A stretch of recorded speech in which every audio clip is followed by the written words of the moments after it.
Hi, and welcome to week 5, your lecture for organisational behaviour.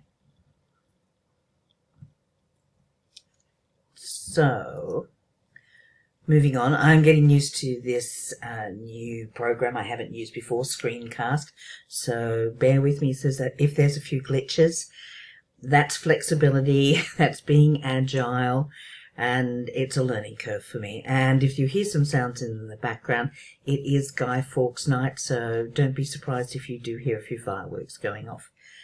What we're going to cover this evening, or today for you, hopefully tomorrow over the weekend, is your brief, what you've learned so far, work design and agile model. Of course, you have been having your lectures from David, and we've met for our very first one with me, and we've got 2 more to go. So your presentation is your lecture for Wednesday, today's presentation, for next Wednesday.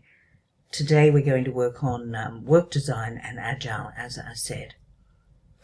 You know to cite your evidence. Hopefully you're already well underway for your assignment. Remember to use the APA 7th edition Harvard style for your referencing. And anything that doesn't belong to you, cite it to someone else.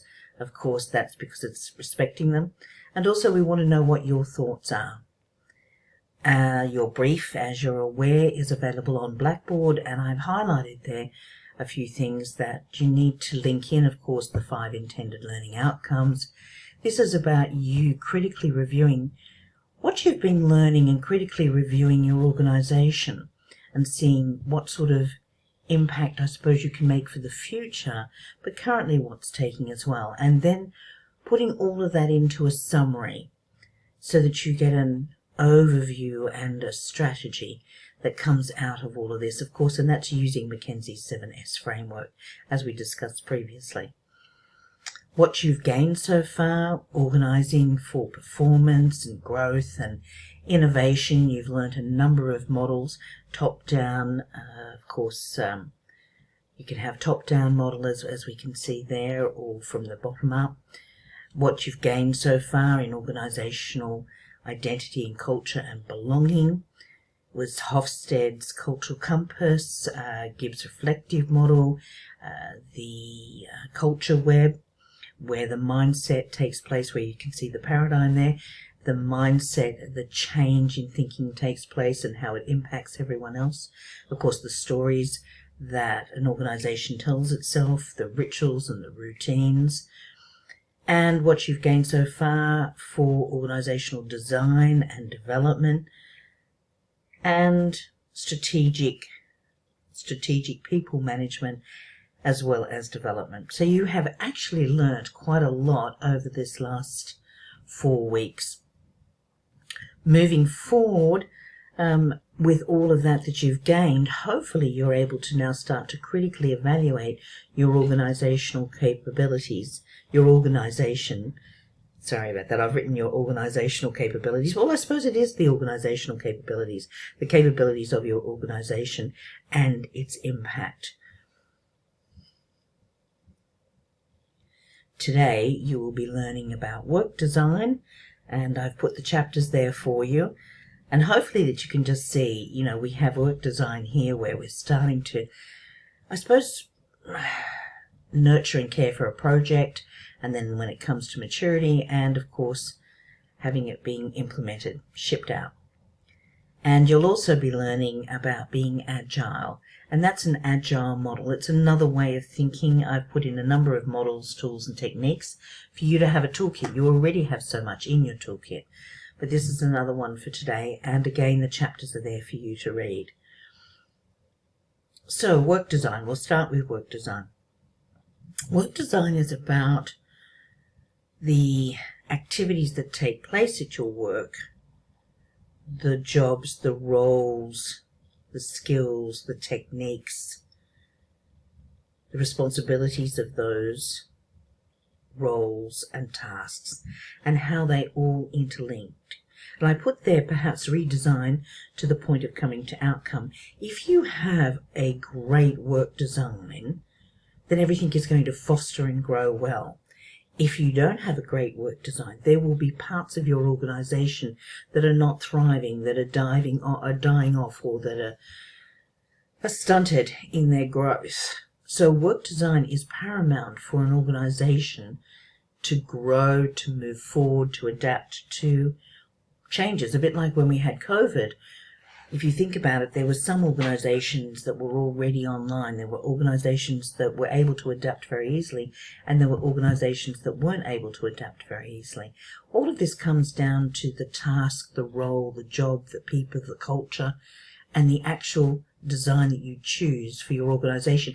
And you can have different designs for different sections of your organization. I want you to think about what or who influences your current design within your organization. Here we have external influences, organizational influences, individual influences. I'll move my mouse, sorry about that.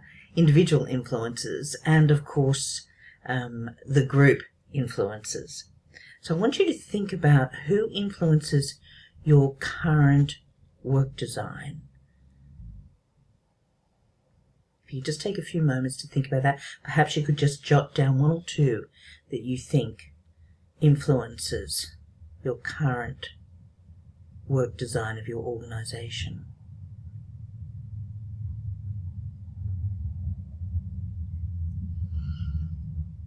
So perhaps the answers are nationally. The government plays a role in education. Strategy, those who create the strategy for your school. Perhaps the bureaucracy, the old school, the club, the right way of doing something, the hierarchy actually influences your current work design. The leadership, who designs the work design. So if we just go backwards for a moment, you can see there the external influences: international, national, institutional, occupational. So then if we put it into here, occupational, the administration role holders, and other stuff. Other staff.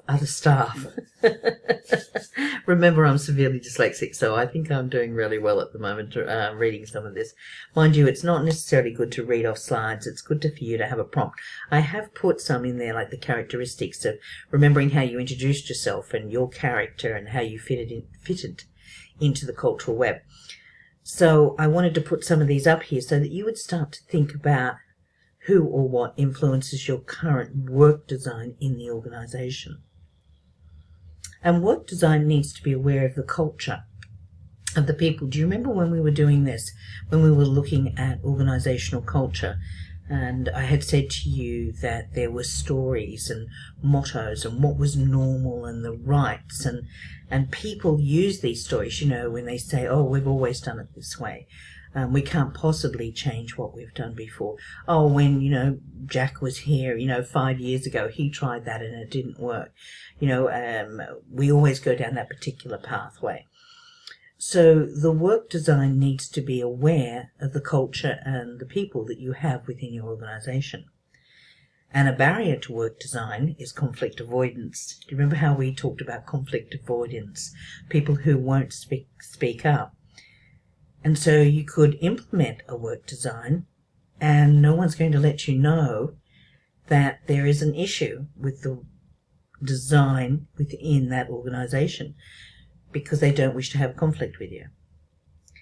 The outcome of an appropriate work design is thriving, as I said before, and the outcome of an inappropriate work design is that something is stunted or doesn't grow. So work design is paramount in an organization. This is a link. If you would go to this link and pause your video and watch this for approximately 5 minutes. This is in Kanban thinking, Kanban modeling. It's a work design style. So I'd like you to pause the video now and for you to go and listen to this video.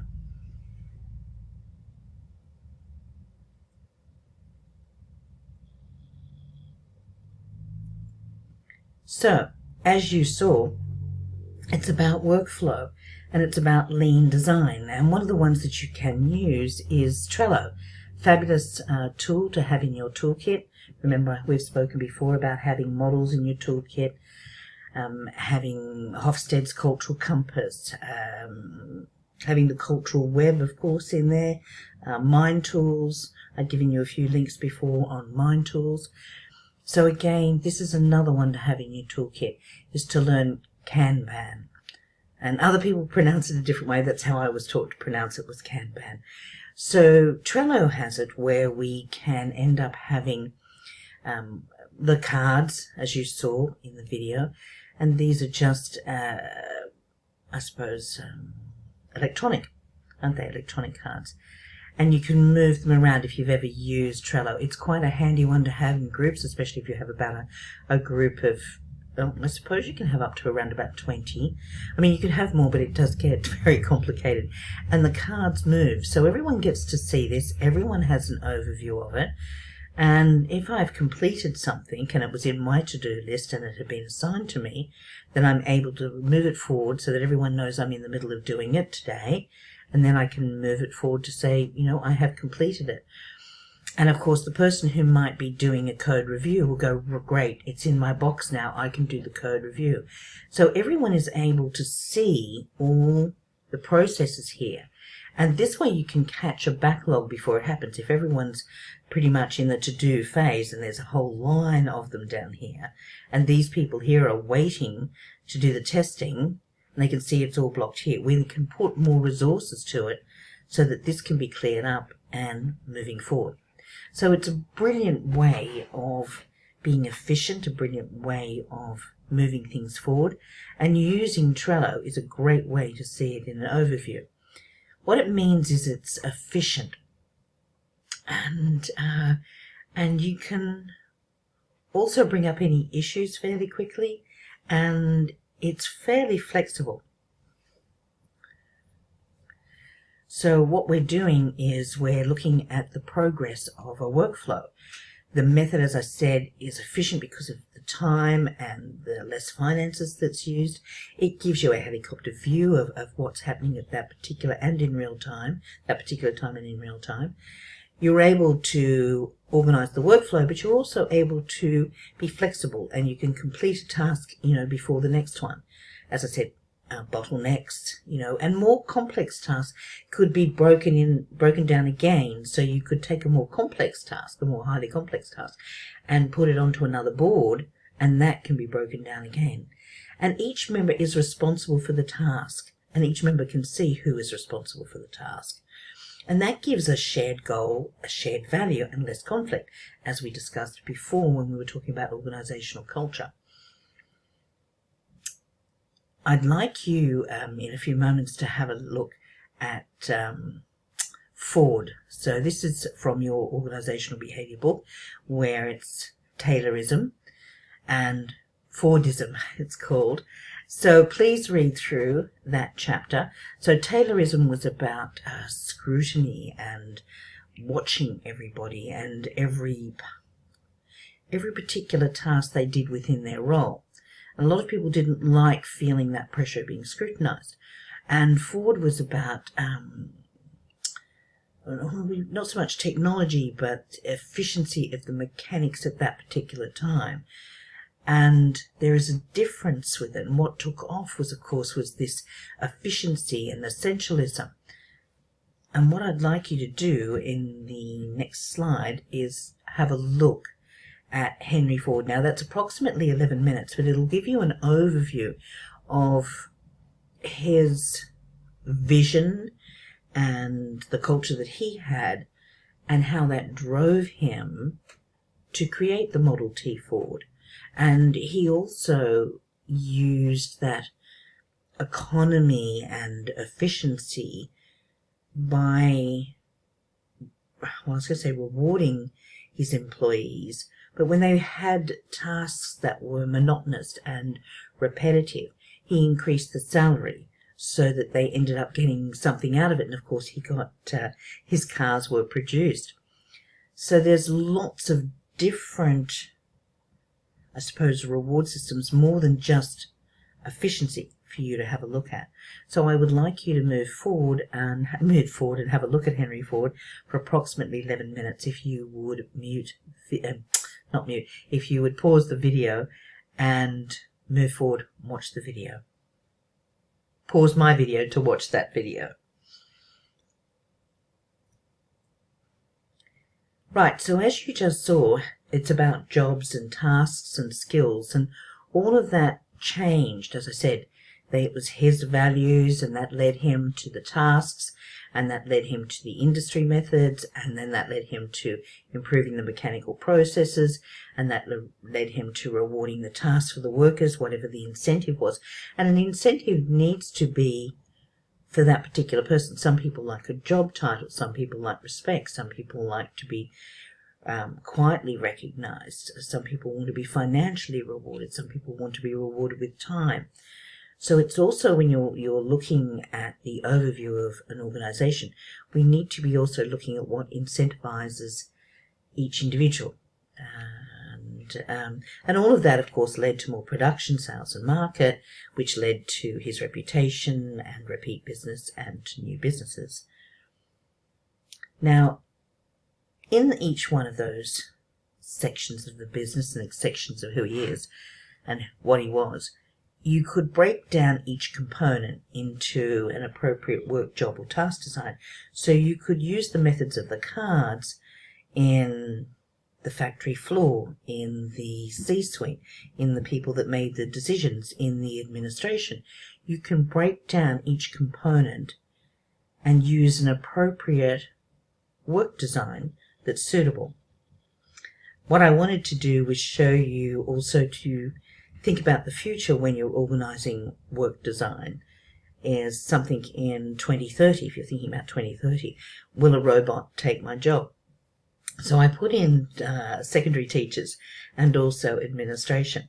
And as you can see there, we have a 21% here and a 2% here that a robot will take over the role. I've also put the links in the bottom if you wanted to type in what role you're in. But what I wanted to get across was that when we're considering work design, we also need to consider the future outcome. So you can make something for the present. We also need to be thinking about 5 and 10 years ahead. So all of this is about people and processes and systems. It's about their skills and responsibility. It's about how much autonomy is in the role, what boundaries are we going to put in place. The flow of information is paramount.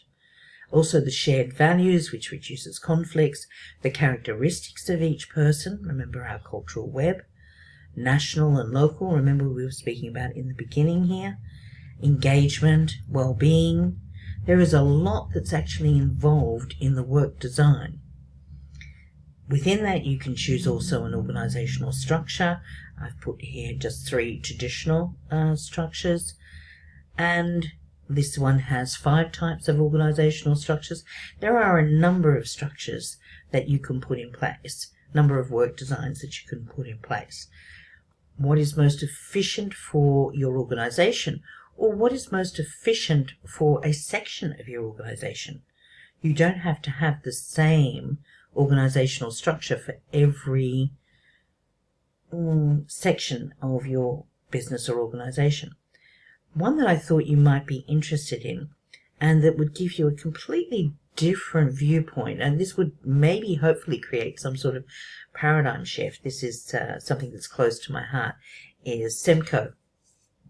And the video is only 2 minutes long, but Richard Semler was I suppose a person that I really looked up to over the last 20 or 30 years, because he really changed structure for an organization, and he changed the whole idea of leadership. It was quite radical, and it really is up to the staff to hire the managers, and those managers have a review every couple of months to see whether they're going to remain in role. So, you know, we're talking about completely reversing a traditional structure. So please go to this link. It's only 2 minutes long, and pause my video so that you can watch that video.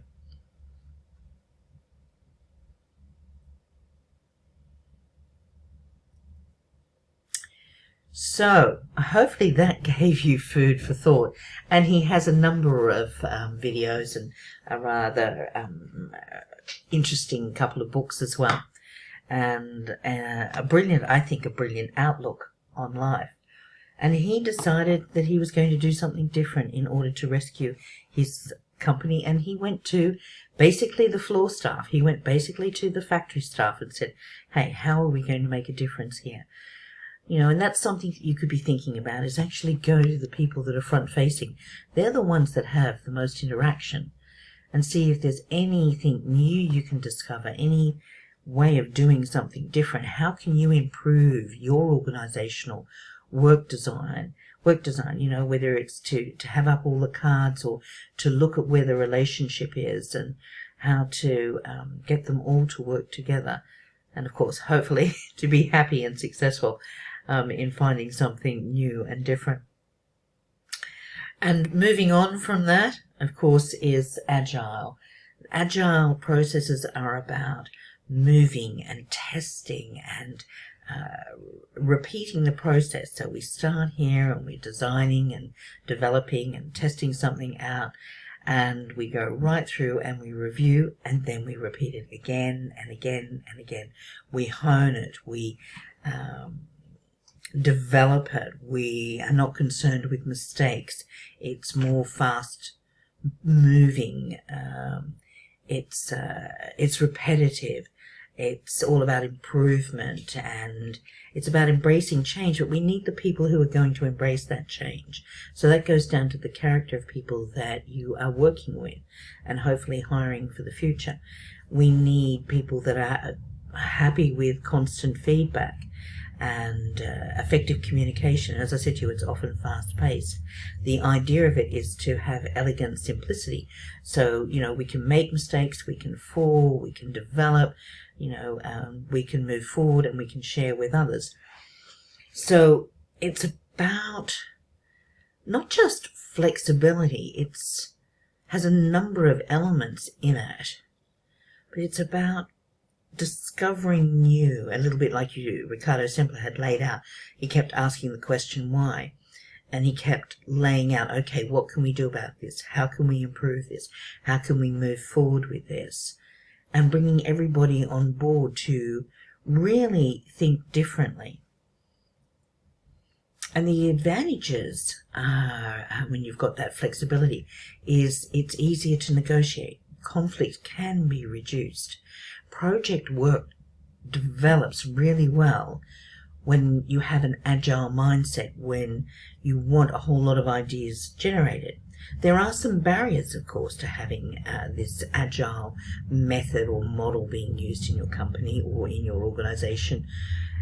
It can be costly because it's messy, it's not necessarily laid out with strict timelines. It can cause conflict if you do not have the people who embrace change. If your organization prefers stability and is rather rigid, it's not going to be comfortable with something that's messy. You might have a CEO come in and say, right, I really want to get this done now, and can you lay out the project, have it completed, and put it on my desk by Monday morning. That's not going to happen when you've got a group of people who are working in an agile way, who are honing it and want to test it out first and try it out first. They might need a week or two to test out and see whether this works and they're getting the right responses that make it work and improving it. So if your organization prefers stability and is more rigid and fixed, then that's certainly going to be a barrier. I put there too many cooks cooking the broth, too many people in the actual project. That makes it very difficult to have something so agile. And there are people who don't like change. And again, I said to you that people who are agile embrace change. So people who don't like change, that's going to be a barrier. And as I mentioned to you before, of course, time and delivery. So now what I'd like you to do is to go and view and understand Agile. It's only a few moments. If you would pause my video and go and watch this video. Right, and now moving on. Innovation. So part of that Agile model is innovation, and it's very people-centered. So if you remember, we were talking about the cultural web and stories. So you need to recognize that if we're going to use Agile model, we're going to come up with something brand new, as you just saw with Ricardo Sempler. And it's going to have developments and improvement. And it's also going to be messy. I have put here a link for you, or put here a note for you to go to Blackboard when you have finished listening to this video. Perhaps you'd like to take on some more optional reading or have a glance through this. This is from CIPD, and it's Getting Smart About Agile Working. Now, it is about 7 years old. However, there is some great information in there. I know that you can't read the graph, but I wanted you to get across to you that there is some simple, quick information that you can gather there that will give you more insight to being agile and how it impacts the people that you're working with. A barrier to Agile, just as we had a barrier, pardon me, before. This one is a barrier to Agile. Again, it is, of course, conflict avoidance. To using the Agile model, people don't speak up. People will say, no one ever hears me, so why should I bother saying, hey, let's try a new way of doing something? Or the organisation says no, or it's fixed. So if we want to bring in the Agile model to our organisation, you will come across barriers. It's important to know barriers so that we can address them, so that we can create a strategy to work with them, to address people's concerns and needs. I wanted to also introduce to you Waterfall model, which is for project management certainly, but for running a project, being part of a project. It's very stable, it's very fixed in its outcome. Organizations run with the Waterfall model. One of the advantages, of course, is that it's very specific. From the beginning, it doesn't involve frequent, I'll move my mouse, sorry, frequent feedback. Move that again. It's easier for project managers to plan. Everybody knows exactly what they're doing. Everybody pretty much knows the outcome. So, it's not something that we can adjust or add to or really come in and say, look, by the way, I'd like to have something else put into it. It is very, very fixed. We have the requirements, we go through the implementation and testing, and then we've got the product out there, or we've got the structure set in place across the organization, and then it's just up to maintaining it. So it's about knowing the difference between Waterfall and Agile method. As you can see here, I'd mentioned before, we define it and we build it and we test it out and then we release it. And then we improve it here and we go through the process again and the process again. And it doesn't matter if we're making mistakes. Everybody's the same mindset. They believe in change. They want to have improvements. They want to be able to work something out. It's important for you to understand the two different models. And this might seem like an absolutely brilliant model. And it is. However, there are projects that you may want to have the waterfall for. If we're building an airport, perhaps we'd want to have the waterfall method. But, it depends if we're building a local airport and all the communities involved, and maybe we want to be doing something, like this. It's about leadership, the type of people that we have, as to which model we want to employ. Agile organizations also are cross-functional and they're self-managed. As I said, remember SEMCO. It's about the strategy and structure and processes and people and technology. And I put some links here if you wanted to have a look. Of course, this is McKinsey.com, as you're getting used to McKinsey now, so I thought I might use that one. This helps you to understand that what Agile organizations can give. It's about the experimentation. It's about continuous learning. It's about repeating it. It's the characters of the people, the entrepreneurial drive. They want to do different. They want to change it. It's about the systems. I mentioned the people and systems before. They want things to improve. They're looking towards the future. They know their roles and responsibilities for their section, or their task, or their role. and they have a shared purpose and vision. Remember, it reduces conflict. So agile organizations work with what's happening at the moment. The ones that were fairly successful when COVID came about were organizations that would go, okay, let's move, let's adjust. Not unlike you've got those structures when, that are built. I was just thinking of Darwin and when we had some pretty horrible hurricanes come through. And, being Australian, I was instantly thinking of that when they restructured the town, when they rebuilt the town, they used structures for building the houses that were able to flex with winds and storms. So you just heard one of the Guy Fawkes fireworks go off. So it was to adjust, and rather than being a fixed, rigid structure that we would think is very strong, it was able to take flexibility. So this is a little bit what I suppose it's like for agile organizations. They can have movement in them. They can have whatever's coming at them. They can adjust to it. And that's one of the major benefits of having an agile model within your organization. And again, I've put a reference down here for you for Mackenzie if you wanted to go through until the link. So as you can see, it's like a growing organism. It's something that moves and is part of everything and has an overview, and everyone's accountable for themselves. It's not the silos where each section is, as you can see here, sectioned off. See how it's sectioned off there? And it's not the top-down hierarchy. So it's moving, it's growing. And as I said to you, Semco is a great example of that. So where to go to get the good stuff? These are the chapters 14 and 17. Please read through them. They'll give you a more depth of understanding.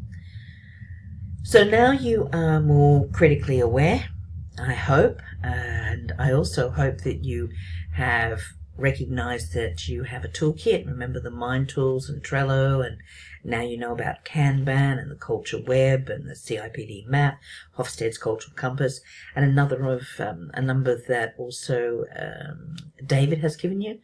Make a file for your toolkits so that when you come to working on a project or trying to remember something that you were doing through this particular degree, that you go, I know where I can go and find that. Label them up, have it as a toolkit, and it'll be an absolutely brilliant resource for you. So this evening or tomorrow morning or over the weekend, you have now learnt quite a good deal about work design. I would like you to reflect on your organisational work design. I'd like you to observe your organisational work design. Just sit back, watch the interactions between people, watch the work tasks.